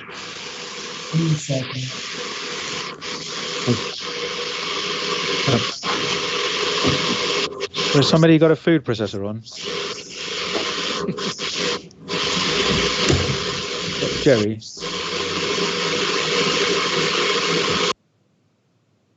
Right. Okay. I think it was Jerry. So thank you, Frida. Thanks for asking the question. And I'm sure you wouldn't mind, Frida, would you, if there are other practices that wanted to take your counsel about how they could improve? Not at all, no. That'd be a pleasure. Thank you. So, right, okay, we were at the end, weren't we? Yeah, so we'll note the report and let's move on to audit if Jerry's finished with his food processor. Yeah, thank you, Hassan. Just a brief report on the audit committee on Friday the 25th of September. It's the annual appearance of the chairman at this committee, and also we overran in time. And I'm not quite sure if those two things are linked, but just to note that. I'll just highlight a few things. We're currently going through a process of tendering for our external audit services amongst the 3 CCGs, which will result in us all having the same external auditor at the end of that process. So by that time, we'll have the same external and internal auditors once that process is finished. We had a good update from the internal audit service at the audit committee. We're making good progress on implementing recommendations, and the last internal audit report we've had done in full was on governance, and we got the highest possible award for that, which is substantial assurance, so that's good. We had quite a lot of documents to consider, which included things like the annual report from our fraud specialists, annual audit committee review, and some policies such as on counter-fraud, anti-corruption, bribery, whistleblowing. And also, I'd just like to mention a new risk management strategy that Amanda's developed, which I think is absolutely excellent. I think there's a lot of good work that's gone on there. A couple of things finally. We had an external review.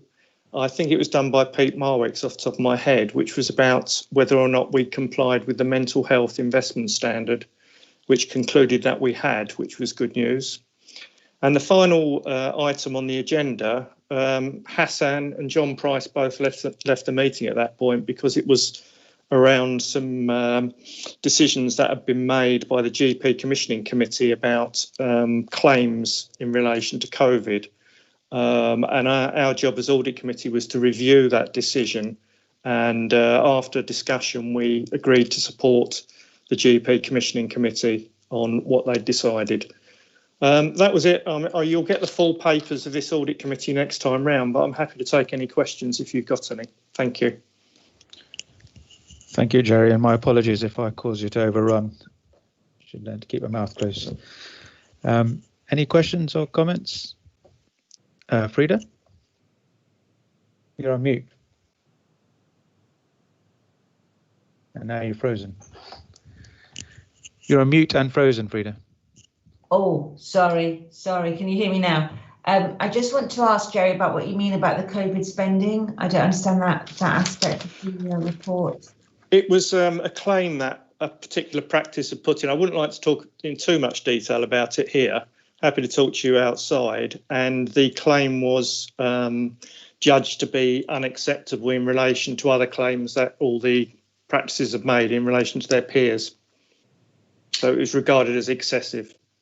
Right, okay. Can I just bring up a point which is separate to that, Jerry, or slightly separate, is that at the moment from the 31st of July, all the funding reimbursement for COVID-related expenses has been stopped by NHS England. I know that isn't part of this governing body, but I think that is something that's quite important in terms of primary care and its sustainability over the next wave or third or fourth wave as it comes. It's no longer being funded for COVID-related costs. So I just want to make that point at this point, just so the governing body is aware that there is an issue with the primary care at the moment. Thanks, Frida. I don't suppose you want to respond on that point, Pam, do you? I mean, it's England, to be fair, not Pam, actually. Yeah. No, it's just to clarify that the route of funding, because my understanding is that there still will be funding for exceptional costs related to COVID claims. Is that not right, Pam?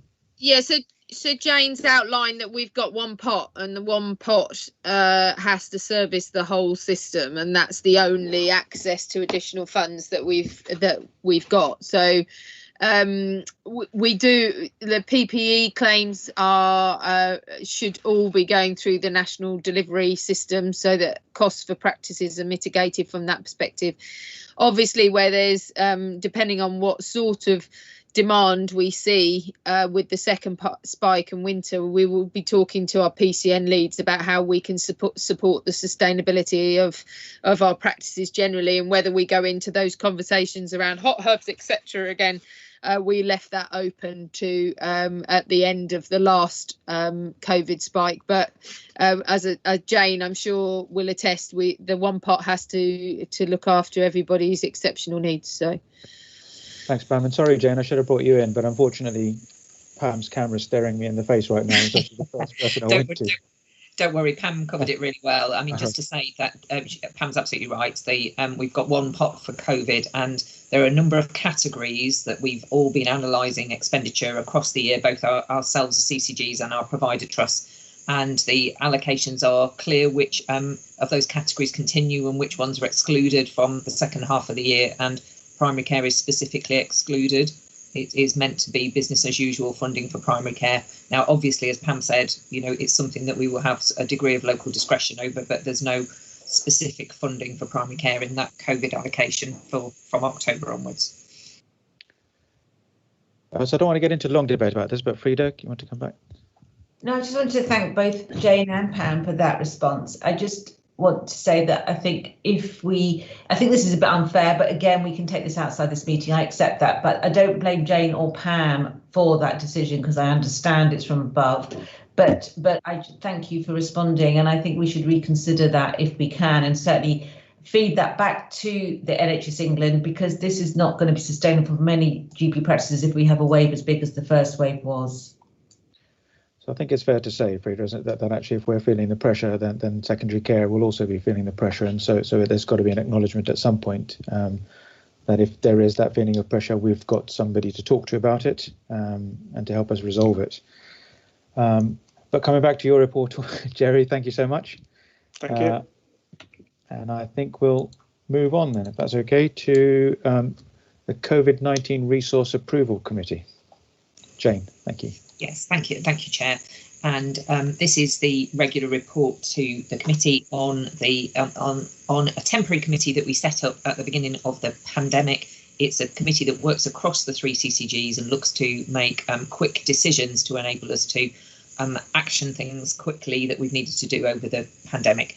So what the report does is twofold. First of all, it just really gives you the summary of the decisions that have been made since we last reported to the board, a more detailed breakdown showing the financial impact on each CCG has been to the Finance Committee, which we looked in detail at on Friday, but this is the kind of overview summary. And the second purpose of the paper is to ask for a further extension of the committee. As I discussed earlier, we know that we are moving into an allocation and more normal position from October. However, there are some pieces of work that my reason for asking for it to continue threefold. There are some pieces of work that we just need to finish off as a committee. Secondly, there are elements of funding which remain on a claimable basis, particularly the hospital discharge programme around hospital discharge and admissions avoidance. And that will inevitably be audited at some point, so we need a quick decision-making trail that we can track around that. And finally, if there are likely to be additional expenses as part of a second wave, it's just safer for us to have the committee in place. We won't use it unless we need it. Thank you, Jane. Any questions, comments? Martin, you've got any questions? Nothing in particular, just to say, I think it's been a huge success, the crack, and it's showed that when the NHS does need to move in an incredibly dynamic fashion, it can do to meet the operational expediency of the time. So well done to Jane and all her colleagues for making sure they reacted so quickly to the needs of the nation. Yeah, thank you, Martin. I was trying to avoid using the shorthand name, but me too. Right, so if there's no further questions, we're asked to note the report and to approve the extension till the end of November. So thank you. Now, just before we lose Ed and Richard, I asked Simon, we hadn't had any questions, but as it's gone 5:30, Simon or Jared or Sarah, could you let us know if there's any questions from the public? No, we've not received any questions, Hassan. Okay, perfect. In which case, we'll just move on then. So then it's item 17, the decision notice from a virtual meeting. So this is just for info. Thank you, Chair. It is indeed. I will take the paper as read, but we, the governing body, are asked to note and endorse the attached decision from the virtual meeting held on the 20th of August, and that was regarding the procurement of the APMS primary care contracts. Okay. Thank you. Thank you, Amanda. I'll pause for a second, but then I'm going to move us on. Perfect. Strategic risk report. Lovely. Thank you very much, Chair. So this is a report just focusing on our red risks. We have 9, as you can see from the attached report. And as Jerry alluded to a short while ago, we did have a conversation at last Friday's audit committee on all of our risks, which we went through. But in terms of those presented in front of us today, I'll invite director colleagues to add any additional comment they may wish to add. But I just want to take opportunity and draw members' attention to the cyber risk, which is 023. And I just wanted to note 2 things. One, we've brought this back onto our risk register from our board workshop a few months ago, which is right and proper. But having said that, I want to assure the board that all things cyber related have been ongoing, managed superbly by Laura and her team to manage and mitigate the risk as we move forward. And the second point I wanted to add around cyber is around the target risk. And following the audit committee Friday, I just wanted to assure the governing body that as a team, an IT team, we are further reviewing the target risk so that we can do everything we can to mitigate and bring that risk down accordingly. But I'll pause there and invite other directors to add to any of their risks which we haven't covered thus far. Thank you, Chair. Thank you, Amanda. Does anybody want to add anything? In which case, any questions? Oh, Martin? Yeah, I'd just like to add to Jerry's congratulations for the new risk management strategy that, the new risk management policy that we have, because it now puts a time limit or requires a time within which any matters and risks need to be addressed, which I think is a major step forward in what is a really credible bit of work by Amanda. So congratulations. Thank you. Thank you for the comment, Martin. Does anybody have any specific questions for clarity or further information?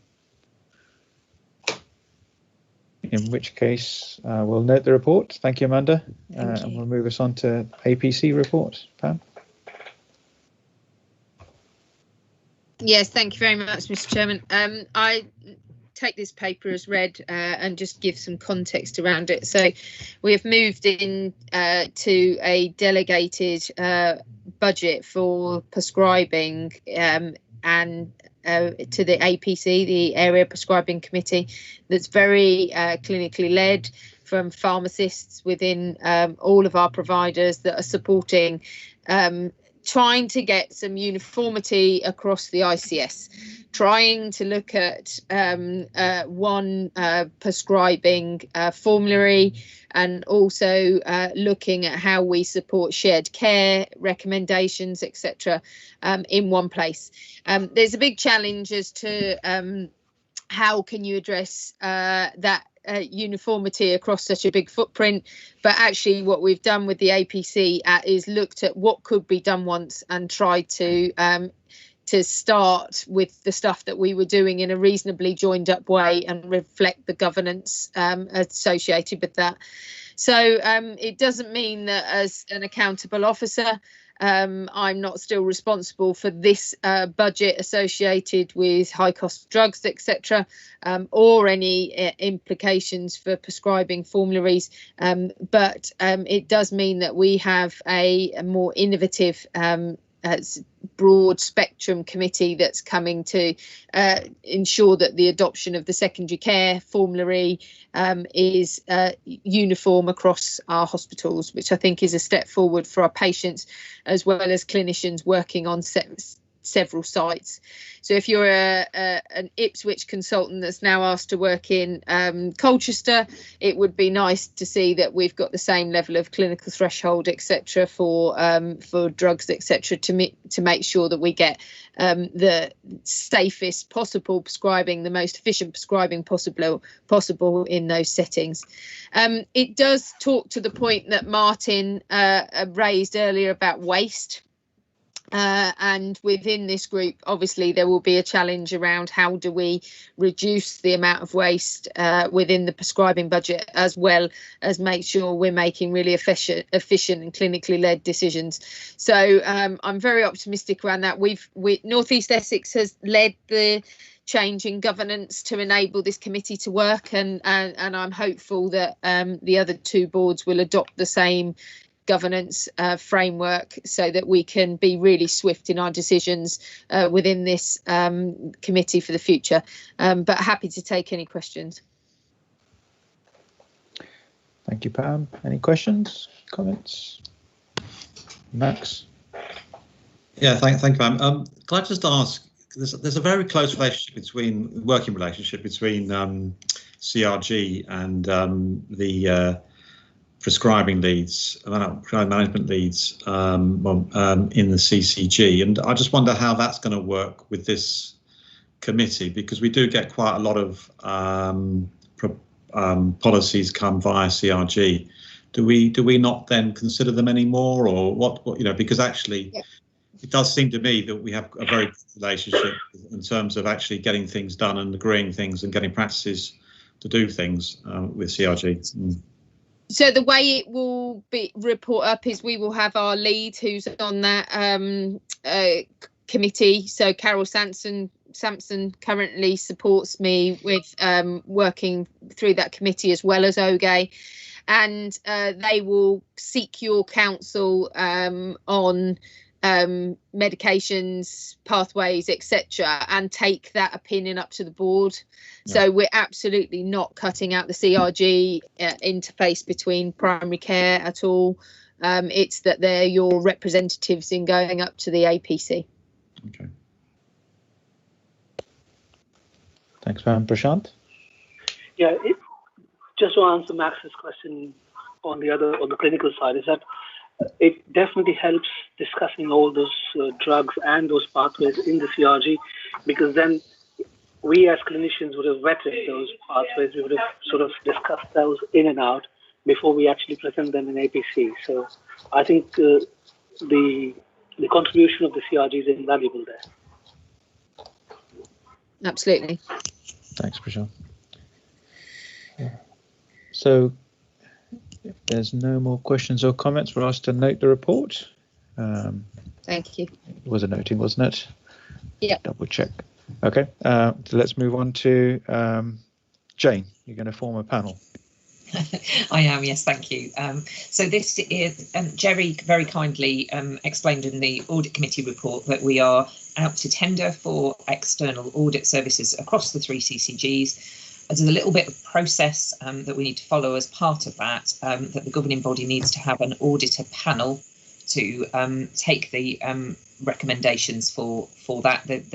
What we've done is we've just used standard terms of reference from the HFMA Audit Committee handbook, and we're proposing that the panel is made up of the audit committee members and myself on behalf of the board.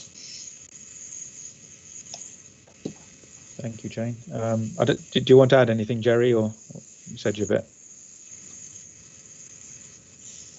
I'm just worried about the food processor, but no, nothing to add. Thank you. Thank you. Okay, has anyone got questions or comments, concerns? Seems like a sensible process, to be fair. Okay, so we're approving that. Thank you, Jane. Pam, have you got anything to say about Brexit? Only that as yet I think Keith Willett has bin taken back to NHS England to create his Brexit empire once more. So we're awaiting announcement from NHS England as to what their expectation around our reporting is on for Brexit. We will obviously work between the ICS response for Brexit and the Essex Local Resilience Forum, who managed that previously. So as SRO, I will toggle between those two systems and make sure that you get the requisite update. But what I can tell you is that we will be using our instant room to manage the process from an operational perspective. Vicky DeCrue and I are dusting off all the work that we did for Brexit previously. We will sense check it as soon as we get any recommendations from NHS England as to what the requirement is now. But most notably, we're working with our districts, boroughs, to ensure that we're cited on the issues that Brexit will bring for them, particularly the Port of Harwich. So I think our tendering colleagues are particularly concerned about the impact of not only COVID and processing products coming in, but also then what Brexit is going to do to that. So we are working around there what that would mean for congestion on the roads and ambulance response times, etc. That will be a focus. Tendering Council did take some opportunity to improve the roads during lockdown between Harwich hub, port and main thoroughfares out, but I still think we have a level of risk associated with that in our particular system. But as I say, we're working with our tendering colleagues on that basis. But I think the one thing that has improved and we've lessened our risk on is a workforce, because we've seen such an improved response to employment and interest around roles within both the care sector and health because of COVID, that actually we're probably in a very different place to where we were in thought processes and support mechanisms and redeployment of those that may have been made redundant or come to the end of their furlough process now, that actually we can maximise on that associated with the Brexit risks. So it's a whole system approach as normal, and we'll be using our instant management room infrastructure to support us. So yeah, I did have something to say. Thank you, Pam.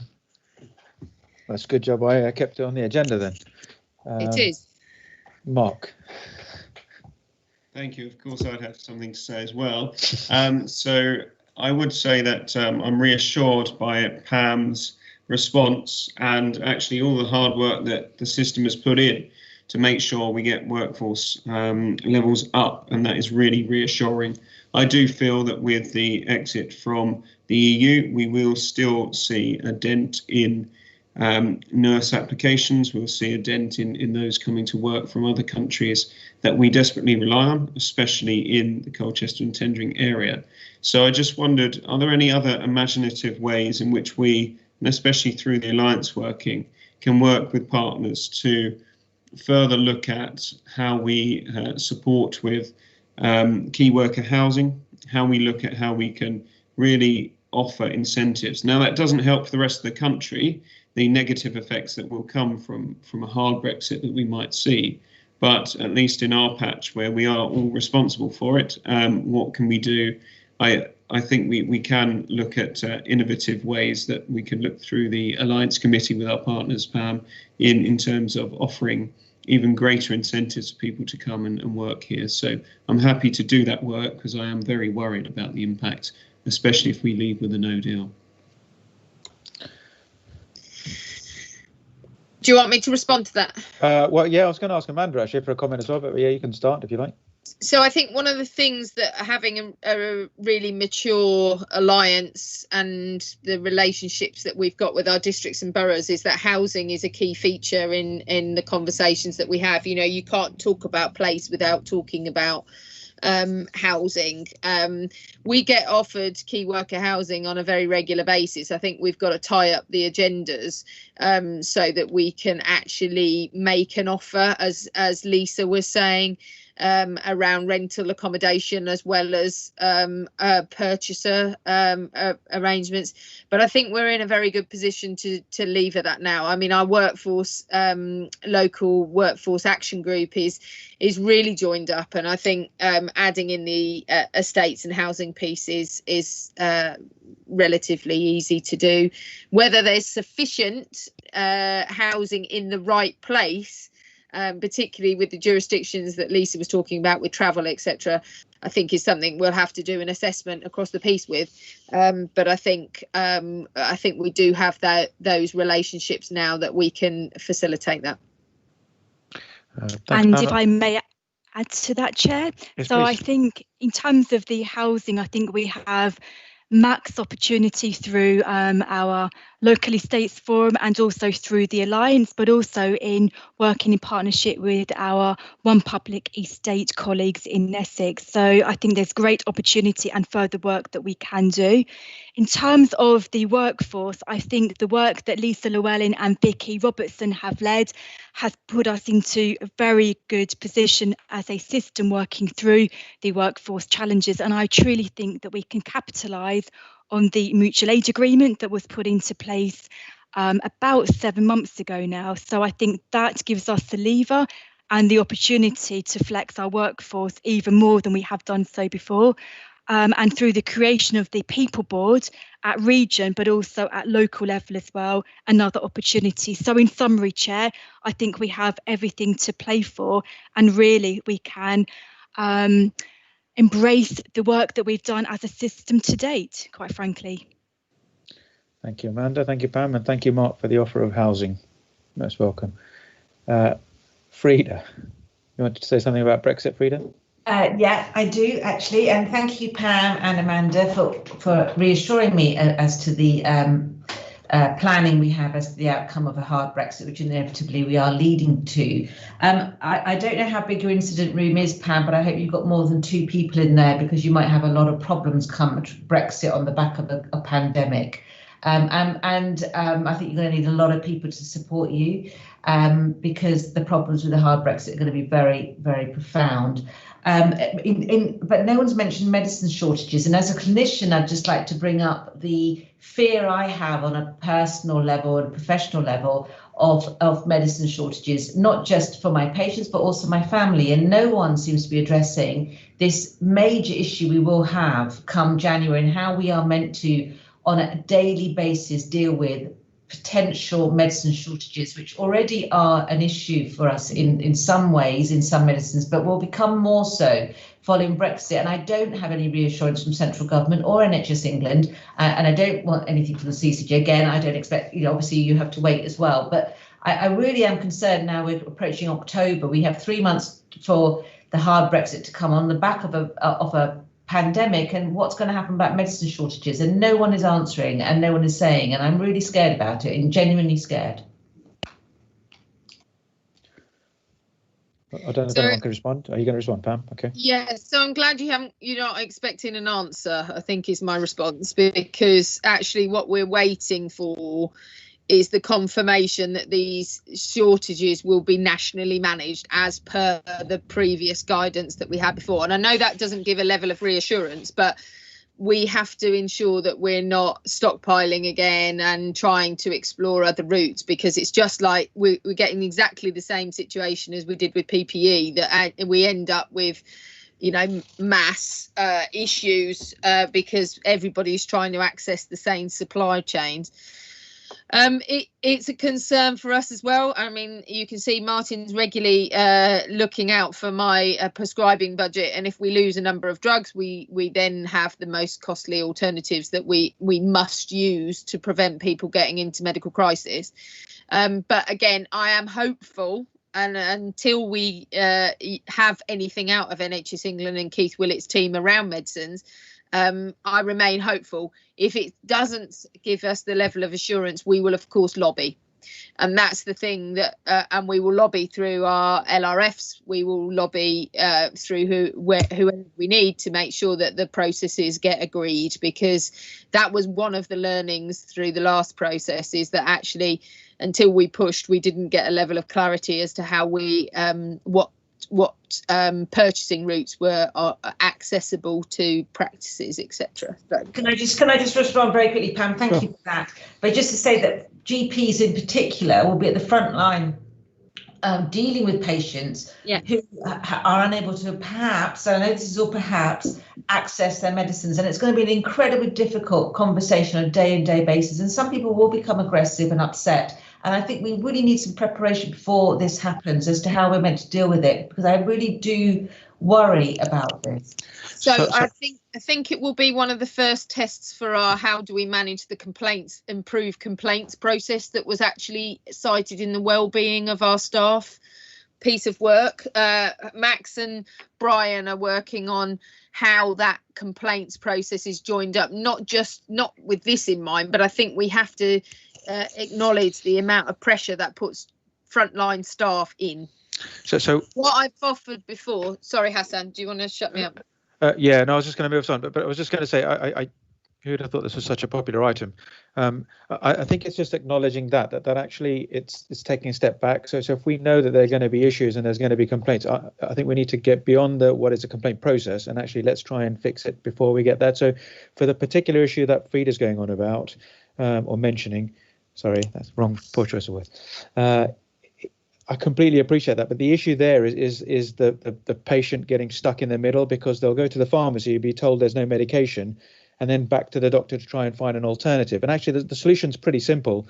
It's giving the pharmacist some powers to be able to change that prescription item to one that actually is available without having to go for the yo-yo effect. And that's the system.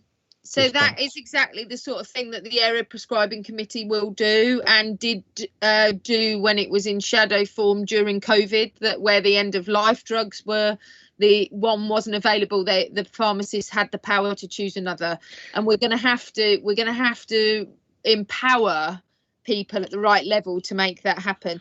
But we also need to ensure that where there's complaints, they're not just fronted by the practices, that we give that corporate level of support. And that's my point about bringing that actually, if the issue can't be solved by the practice, then it needs to come to us and we will manage it, because actually we need to take that pressure off. And that's what we offered, and that's what we have offered before, and I'm very willing to offer that again with Lisa Nove standing right next to me. Yeah, I don't know, but it's still the same issue, that it's not about the where do they go for the complaint, it's about how do we solve it. So I get that, and I get, we don't, it's about, and it's probably a conversation offline about the practice time dealing with that unfortunate patient. But the problem is still there, is that actually you need to solve the prescription problem in terms of getting the medication. So it's just acknowledging that. So I know that it took 3 months plus and COVID to sort out the end of life prescribing issue, and even then it's not quite certain, and so it shouldn't be so difficult for a pharmacist to be able to swap a medication. But I'm going to move us on, so because everyone seems to want to get into this. So Martin. All I was going to say was that at F&P we are constantly seeking assurance that workforce and drug supply, etc., are constantly being monitored, and that there are sufficient supplies in place, that we're not going to have shortages. And it's something we're always asking the question. So I think the board can gain some assurance from the fact that F&B are constantly looking at these things, particularly around workforce. I remember Frida mentioned that when we were having Brexit, that we were going to have dire consequences from the lack of people wanting to work within the NHS. So we've been constantly asking the questions just to make sure that there are sufficient people there in the workforce, and all these other matters. We are constantly asking the question. Thank you, Martin. Sure you are. Paul? Yes, thank you, Chair. It's just to make a slight broader point. We are stepping up the incident control room, because I think it's going to be important, particularly with winter Brexit and everything else. But I think more important, it's about the structure that supports the ICC, which is your tactical and SCG forums, where is what got us through the COVID. If you want into mutual support, mutual discussion, mutual actions, because there'll be a number of things that we've not even thought about that may emerge, and we need to react fairly quickly. So it just gives some reassurance that there will be a structure to support some decision making at pace, and I just want to give that reassurance. Thanks, Paul. I think you'll drown if you had all of our prescribing issues passed I over wasn't to the referring ICC. purely to prescribing issues. Oh. They're truly mine. Yes, Prashant. Thanks for the opportunity, Hassan. Oh, sorry, Chair. I think what Frida has voiced, we are all sort of worrying internally, but thanks, Frida, for voicing them. And to reassure you, in the APC, we have had 2 drugs which we have discussed due to the shortages coming through. One, I think you may have seen some email traffic going around about lithium, especially the Priadil, which probably will not be available to our bipolar patients. And Carol Sampson has been superb in sort of taking preemptive action and sending the email out to see whether we can sort of then mass switch to an alternative, which can also be cost effective. And then the other one we've already seen is the ranitidine, which is another drug which we haven't been. And as Pam said, we've now had to use an expensive alternative. So I think there are solutions, and it's not that bad. But as Pam said, you might have to use a costly option. So just to sort of make that point. Okay, thank you, Prashant. So anyone else got anything to add? No, in which case, thank you, Pam, for the report. Glad I added it to the agenda right at the end. It sparked a useful debate. But the key point is the doing bit of it, I think. And then, so we've got the health and wellbeing report. I saw Councillor Brown come and then go. I don't know if she's come back. No, Hassan, she said that she'd have to leave early, but she did give me a sheet, a short report that I could circulate after the meeting if she had to leave. Okay, all right. That'd be very useful, Joe. Thank you. I mean, I was at the last meeting, and well, be careful what I say in case it's not in her report. But I mean, essentially, and so are you, Mark. I think you were at that meeting, weren't you? But in essence, so as well as the usual updates from the hospital, it was really focused on COVID and recovery. But the 2 agenda items we talked about at the end were about prevention, diabetes. We had a speaker from Mid-Essex and South Essex about their diabetes prevention theme fitting into healthy lifestyles. And we had a really interesting presentation from the Essex Centre for Data Analytics based at the University of Essex, who are getting more and more involved in, I won't say processing of data, that doesn't really do it justice, but using data for improving outcomes. And so they're working on several projects. All look very encouraging and very promising, and work in progress. And I gather we're going to be working more closely with them in the future. So exciting prospects to come. But no doubt, Councillor Brown's got a more detailed report, which, as Joe said, we can circulate afterwards. Oh, you got your hand up, Pam? You weren't there. No, I know. But just to say that ECTAR is one of our partners that associated with the population health management approach and very linked into our alliance. So we are already feeling the benefit of the place-based data.